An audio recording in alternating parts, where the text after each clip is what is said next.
ಎಲ್ರಿಗೂ ನಮಸ್ಕಾರ. ನೀವು ನೋಡ್ತಾ ಇದ್ದೀರಾ ಟಿವಿ ವಿಕ್ರಮ. ನಾನು ಮುಮ್ತಾಜ್ ಅಬ್ದುಲ್ ನೆಲಡ್ಕ. ವೀಕ್ಷಕರೇ, ಈ ಕಾಂಗ್ರೆಸ್ನವರದ್ದು ಶಾರ್ಟ್ ಟೈಮ್ ಮೆಮೊರಿ ಅಂತ ಅನ್ಸುತ್ತೆ. ಅವರೇ ಮಾಡಿರುವಂತಹ ಅನ್ಯಾಯ, ಅವರೇ ಮಾಡಿರುವಂತಹ ಅನಾಚಾರವನ್ನ ಮರೆತು ಅಯ್ಯಯ್ಯೋ ದ್ರೋಹ ಬಗೆದು ಬಿಟ್ರು, ಅಯ್ಯಯ್ಯೋ ಅನ್ಯಾಯ ಮಾಡಿಬಿಟ್ರು ಅಂತ ಬೊಬ್ಬೆಯನ್ನ ಹಾಕೋದು. ಅನ್ಯಾಯ ಮಾಡೋರು ಯಾರು? ಇವರುಗಳೇ. ಈಗ ರಾಹುಲ್ ಗಾಂಧಿ ಅವರ ಆಳಲು ಗೊತ್ತಲ್ವಾ? ಮತಗಳ್ಳತನ ಆಗಿಬಿಟ್ಟಿದೆ. ಕರ್ನಾಟಕದಲ್ಲಿ ಬಂದು ಬಾರಿ ಬೊಬ್ಬೆ ಹಾಕಿ ಹೋದ್ರು. Multiple times in Karnataka. That's the names, that's their addresses, that's the polling booths where they registered. ಮೊದಲ ಮತಗಳ್ಳತನ ಮಾಡಿದ್ದು ಇದೇ ವ್ಯಕ್ತಿಯ ಮುತ್ತಜ್ಜ ನೆಹರು ಅನ್ನುವಂಥದ್ದು ಮರ್ತೆ ಬಿಟ್ಟಿದ್ದಾರೆ ನೋಡಿ. 14 ಮತವನ್ನ ಪಡ್ಕೊಂಡಿದ್ದಂತಹ ಸರ್ದಾರ್ ವಲ್ಲಭಭಾಯಿ ಪಟೇಲರನ್ನ ಬಾಯಿ ಮುಚ್ಚಿಸಿ ಮಹಾತ್ಮ ಗಾಂಧಿ ಜೊತೆ ಸೇರ್ಕೊಂಡು ಮೋಸವನ್ನ ಮಾಡಿ ಇದೇ ಜವಾಹರ್ಲಾಲ್ ನೆಹರು ಪ್ರಧಾನಿಯಾಗಿದ್ದು ಮೋಸದಿಂದ ಅಂತ ಮರ್ತೆ ಹೋಗಿದ್ದಾರೆ. ಸಂವಿಧಾನ ಶಿಲ್ಪಿ ಅಂಬೇಡ್ಕರ್ ಜಿ ಅವರನ್ನ ಮೋಸದಿಂದ ಸೋಲಿಸಿ ಮೊದಲ ಚುನಾವಣಾ ಅಕ್ರಮವನ್ನ ಮಾಡಿದ್ದು ಇದೇ ಗಾಂಧಿ ಕುಟುಂಬ, ಇದೇ ಕಾಂಗ್ರೆಸ್ ಅನ್ನುವಂಥದ್ದು ಇವರಿಗೆ ಮರ್ತೆ ಹೋಗಿದೆ. ಇಂದಿರಾ ಗಾಂಧಿ ಮೋಸದಿಂದ ಗೆದ್ದು ಕೊನೆಗೆ ಅಕ್ರಮ ಹೊರಗೆ ಬಂದಾಗ ಅಯ್ಯೋ ಏನ್ ಮಾಡೋದು, ಅಧಿಕಾರ ಹೊರಟೋಗ್ಬಿಡತ್ತೆ ಅಂತ ತುರ್ತು ಪರಿಸ್ಥಿತಿಯನ್ನ ಹೇರಿ ಮೋಸದಿಂದ ಅಧಿಕಾರವನ್ನು ನಡೆಸಿದ್ದು ಇದೇ ಗಾಂಧಿ ಕುಟುಂಬ, ಇದೇ ಕಾಂಗ್ರೆಸ್ ಅನ್ನುವಂಥದ್ದು ಇದೇ ಕಾಂಗ್ರೆಸ್ ಅವರಿಗೆ ಮರ್ತು ಹೋಗಿದೆ. ಈಗ ಬಂದು ನಾಟಕವನ್ನ ಮಾಡ್ತಾರೆ. ಮತಗಳ್ಳತನ ಆಗಿದೆ. ಯಾರ ಹತ್ರ ನಾಟಕವನ್ನ ಮಾಡ್ತೀರಾ? ಈಗ ಕರ್ನಾಟಕದ ಮುಖ್ಯಮಂತ್ರಿಗಳಾದಂತಹ ಸಿದ್ದರಾಮಯ್ಯನವರು ಈ ನಾಟಕಕ್ಕೆ ಭಾರಿ ಸಪೋರ್ಟ್ ಅನ್ನು ಕೊಡ್ತಾ ಇದ್ದಾರೆ. ಅಂಡ್ ಆ ಸಪೋರ್ಟ್ ಅನ್ನು ಕೊಡೋಕೆ ಬಿಹಾರಕ್ಕೆ ಬೇರೆ ಹೋಗ್ತಾ ಇದ್ದಾರೆ. ವೀಕ್ಷಕರೇ, ಸಿದ್ದರಾಮಯ್ಯನವರು ಬಿಹಾರದಲ್ಲಿ ನಡೀತಾ ಇರುವಂತಹ ವೋಟ್ ಅಧಿಕಾರ ಯಾತ್ರೆಯಲ್ಲಿ ರಾಹುಲ್ ಗಾಂಧಿ ಅವರಿಗೆ ಸಾಥ್ ಕೊಡೋಕೆ ಕರ್ನಾಟಕದಿಂದ ಬಿಹಾರಕ್ಕೆ ಹೋಗಿದ್ದಾರೆ. ಆದ್ರೆ ಮಜಾ ಏನು ಗೊತ್ತಾ? ಇದೇ ಸಿದ್ದರಾಮಯ್ಯನವರು ಸ್ಟೇಜ್ ಅಲ್ಲಿ ಒಂದು ಕಡೆ ಭಾಷಣವನ್ನ ಮಾಡ್ತಾ ಹೇಳ್ತಾರೆ, 1991ರ ಕೊಪ್ಪಳ ಲೋಕಸಭಾ ಚುನಾವಣೆಯಲ್ಲಿ ಜನತಾದಳದಿಂದ ಸ್ಪರ್ಧಿಸಿದ್ದಂತಹ ನನ್ನನ್ನ ಕಾಂಗ್ರೆಸ್ ಇಂದ ಸ್ಪರ್ಧಿಸಿದ್ದಂತಹ ಬಸವರಾಜ ಪಾಟೀಲ್ ಅನ್ನವರಿ ಅವರು ಸೋಲಿಸಿದ್ರು. ಹೇಗೆ? ವೋಟ್ ಚೋರಿ ಮೂಲಕ.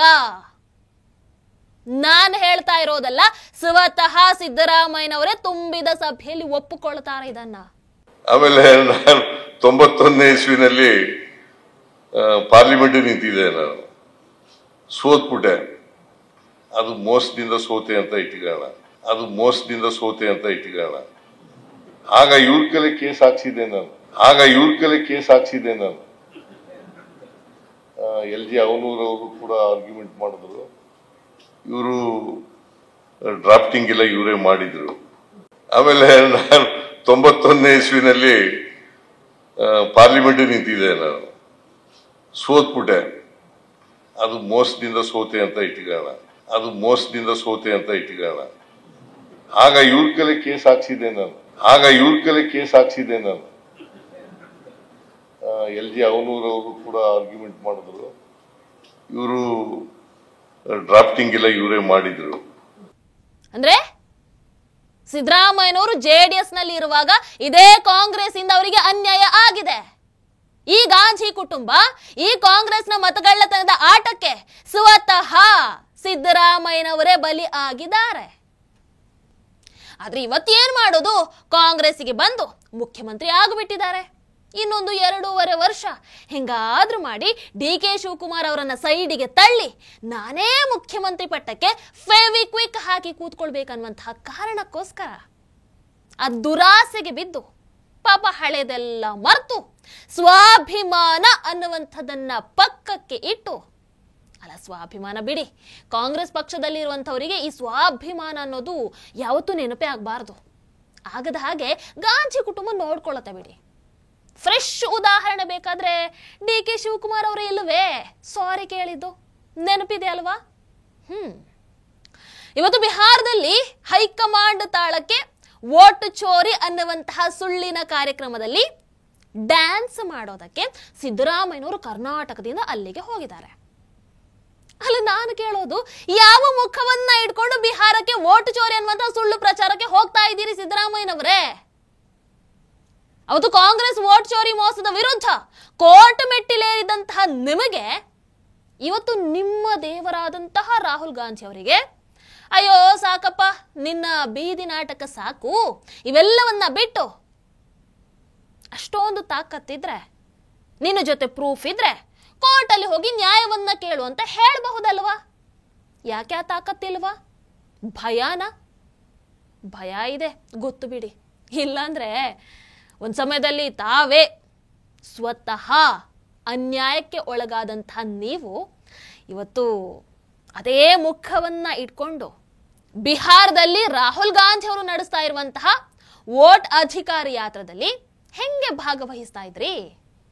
ಹೌದಲ್ವೋ? ವೀಕ್ಷಕರೇ, ರಾಜ್ಯದಲ್ಲಿ ನೆರೆ ಬಂದು ಜನರ ಬದುಕು ಅತಂತ್ರ ಆಗಿಬಿಟ್ಟಿದೆ. ಬೆಳೆ ನಾಶದಿಂದ ರೈತರು ಕಣ್ಣೀರನ್ನ ಹಾಕ್ತಾ ಇದ್ದಾರೆ. ಇದ್ಯಾವುದು ಕೂಡ ಈ ರೈತ ವಿರೋಧಿ ಕಾಂಗ್ರೆಸ್ ಸರ್ಕಾರದ ಕಣ್ಣಿಗೆ ಕಾಣಿಸ್ತಾನೆ ಇಲ್ಲ. ಆ ಕಡೆ ಸಂತ್ರಸ್ತರಿಗೆ ನೆರವೂ ಇಲ್ಲ, ಬೆಳೆಹಾನಿಗೆ ಪರಿಹಾರನೂ ಇಲ್ಲ. ಒಂಥರ ಕನ್ನಡಿಗರನ್ನ ಜೀವಂತವಾಗಿ ಕಾಂಗ್ರೆಸ್ ಸರ್ಕಾರ ಸಾಯಿಸ್ತಾ ಇದೆ.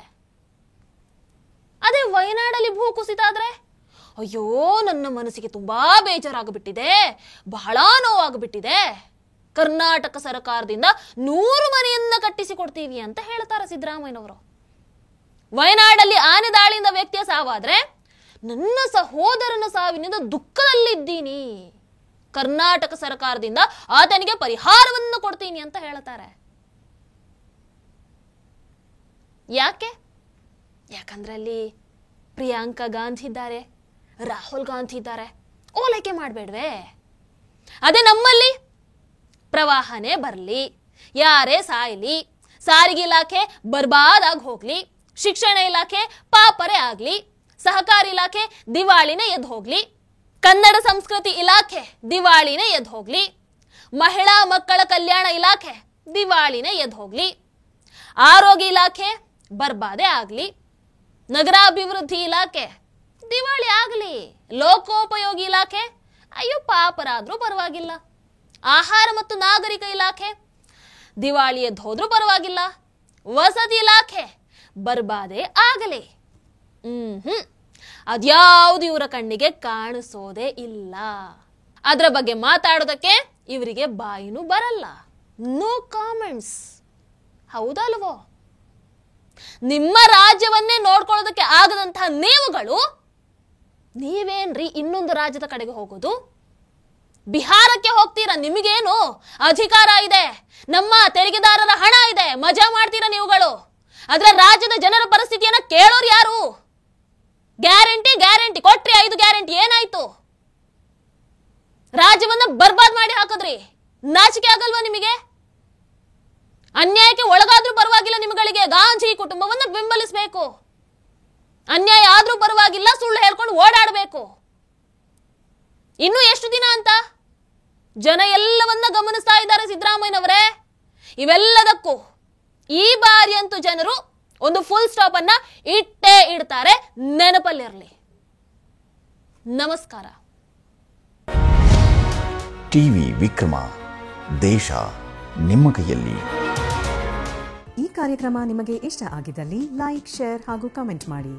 ಟಿವಿ ವಿಕ್ರಮದ ಕಾರ್ಯಕ್ರಮಗಳನ್ನು ನಿರಂತರವಾಗಿ ವೀಕ್ಷಿಸಲು ಸಬ್ಸ್ಕ್ರೈಬ್ ಮಾಡಿ, ಬೆಲ್ ಐಕನ್ ಒತ್ತಿ.